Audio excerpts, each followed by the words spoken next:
तो हमारा अब मकसद बचा है सिर्फ delta S surrounding irreversible process का निकालना, ठीक है। रिवर्सिबल के लिए हमने कैसे निकाला था, उसके लिए तो हमें पता था क्योंकि system plus surrounding equal to 0 होता है, तो हमने सीधा सीधा माइनस कर दिया था। जबकि इरिवर्सिबल प्रोसेस के लिए system plus surrounding equal to 0 नहीं होता है, ग्रेटर देन 0 होता है, ठीक है। Entropy of universe always increases for a spontaneous process, है ना, या फिर इरिवर्सिबल प्रोसेस के लिए entropy of universe always increases, which is actually the second law of thermodynamics, ठीक है। तो how to calculate delta S surrounding for irreversible process देखते हैं। डेल्टा एस सराउंडिंग को हम लिख सकते हैं Q बाई टी। अरे Q by T delta S को तो हम सिर्फ तब लिख सकते हैं जब रिवर्सिबल हो, Q reversible by T, that is the only formula permitted for delta S. Now even though the process is irreversible, still we are using Q by T. How is that possible?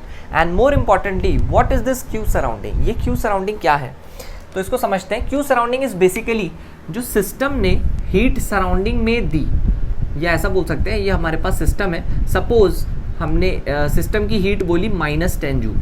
अगर हम system के लिए heat बोलते हैं -10 joule, what does that mean कि system ने 10 joule heat किसको दी है, सराउंडिंग को दी है।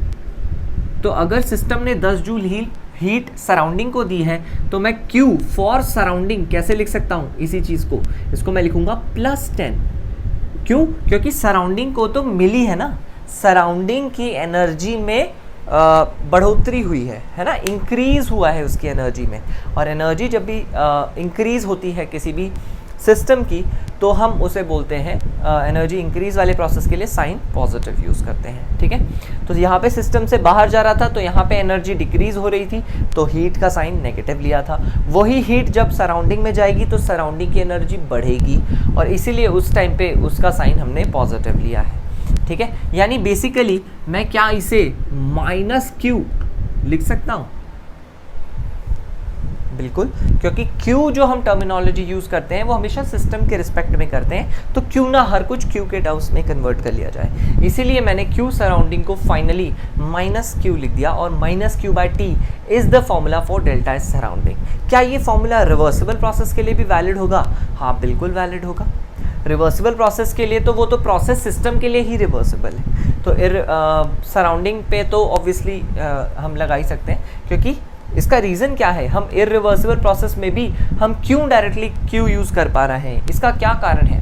देखो, सराउंडिंग जो है वो है हमारा छोटा सा सिस्टम के अलावा सारी दुनिया, पूरा universe, that is the surrounding. छोटे से सिस्टम को अगर छोड़ दो तो अब उस छोटे से सिस्टम में अगर आप 10 जूल का थोड़ा बहुत हीट एक्सचेंज करोगे तो उस सिस्टम के लिए वो बहुत बड़ी बात है, बट इतने बड़े यूनिवर्स के लिए, इतनी बड़ी सराउंडिंग के लिए वो एक बहुत छोटा सा चेंज है। और बहुत छोटा सा चेंज जब भी हम किसी प्रोसेस में करते हैं तो उस प्रोसेस को रिवर्सिबल कहते हैं। मतलब भले ही कोई प्रोसेस सिस्टम के लिए बहुत बड़ा हो, सराउंडिंग पॉइंट ऑफ व्यू से वो प्रोसेस हमेशा छोटा ही रहेगा, ठीक है। तो सिस्टम के लिए प्रोसेस चाहे रिवर्सिबल हो चाहे इरिवर्सिबल हो, सराउंडिंग पॉइंट ऑफ व्यू से every process will remain reversible, ठीक है। इसीलिए हम डायरेक्टली Q बाई टी लिख पाए, ठीक है।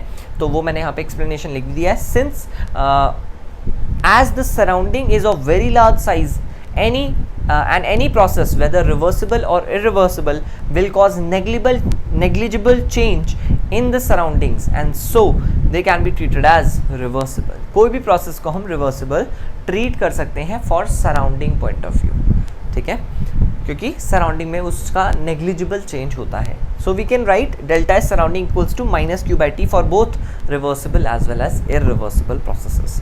दोनों ही केस में मैं उसे -Q by T delta S surrounding को लिख सकता हूँ, ओके। हाँ, तो बच्चों नेक्स्ट हम देखने जा रहे हैं क्लॉसियस इनइक्वालिटी।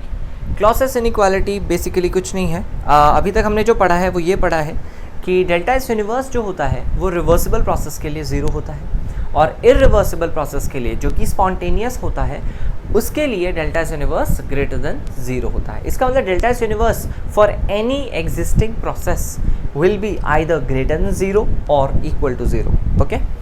तो मैंने वहीं से शुरुआत किया है कि डेल्टा एस यूनिवर्स या तो ग्रेटर देन होगा 0 या इक्वल टू 0 होगा। तो delta S universe is greater than equal to 0, इसका मतलब सिस्टम प्लस सराउंडिंग का delta S greater than equal to 0 होगा। इसका मतलब डेल्टा सिस्टम और डेल्टा सराउंडिंग की जगह मैंने -Q बाई टी लिख दिया, that should be greater than equal to 0, यानी कि delta system should be greater than equal to Q by T, इसको उधर ट्रांसफर कर दिया गया। अच्छा, ये तो बड़े चेंज के लिए हुआ। स्मॉल चेंज के लिए मैं लिख सकता हूँ ds should be greater than equal to dQ by T, और इसी को इंटीग्रेट करके ओवरऑल वैल्यू आती है। तो दोनों साइड मैंने इंटीग्रेशन का साइन लगा दिया है और ds को इंटीग्रेट करके मैंने यहाँ पे डेल्टा एस लिख दिया है, ठीक है। दैट डिपेंड्स के q अगर वेरिएबल वगैरह है तो उस पर डिपेंड करता है, इसलिए मैंने इसे इंटीग्रेशन का साइन यहाँ पे छोड़ दिया है। तो delta S system should be greater than equal to dq by T, इसका integration, this is known as the Clausius inequality, ठीक है। ये हमारी क्लॉसियस इनइक्वालिटी है और ये जस्टिफाइड है या नहीं इसको प्रूव करने के लिए मैंने एक प्रोसेस ले लिया है जिसमें मैं रिवर्सिबल और इरिवर्सिबल दोनों सिनेरियोज कंसिडर कर रहा हूँ। जैसे कि reversible adiabatic process, adiabatic process के लिए dq बाई टी का इंटीग्रेशन के इक्वल आना चाहिए डेल्टा एस, है ना। इक्वल वाला साइन जो होता है वो रिवर्सिबल प्रोसेस के लिए होता है, ग्रेटर देन वाला साइन होता है इरिवर्सिबल प्रोसेस के लिए, क्योंकि हमें पता है delta S universe greater than 0 होता है for reversible process and delta S universe equal to 0 होता है फॉर रिवर्सिबल प्रोसेस। तो वही मैंने यहाँ पे साइन का सिग्निफिकेंस एक्सप्रेस किया है कि कौन से प्रोसेस के लिए कौन सा साइन है। तो रिवर्सिबल एडियाबैटिक प्रोसेस में डेल्टा एस की value integration of dq by T हो जाएगी, जो कि ऑब्वियसली 0 आएगा बिकॉज q की वैल्यू 0 है एडियाबैटिक होने की वजह से। और डेल्टा एस 0 होता भी है रिवर्सिबल एडियाबैटिक प्रोसेस में, ये हमें पता है सिस्टम का, क्योंकि वो आइसेंट्रोपिक प्रोसेस होता है, ठीक है। इरिवर्सिबल एडियाबैटिक प्रोसेस की जहाँ तक बात है तो वहाँ पे डेल्टा एस हमने देखा था कि ग्रेटर देन 0 आता है। देखते हैं क्लॉसियस इनइक्वालिटी बात प्रूव कर पाता है कि नहीं। हाँ भाई, डेल्टा एस की वैल्यू कितनी होगी, greater than integration of dq by T and q is 0, irreversible हो चाहे रिवर्सिबल, dq बाई टी आप लिखोगे और वहाँ पे q की वैल्यू डाल दोगे 0। रिवर्सिबल के लिए आप dq रिवर्सिबल बाई टी लिखोगे, इरिवर्सिबल के लिए dq रिवर्सिबल बाई टी लिखोगे, ठीक है।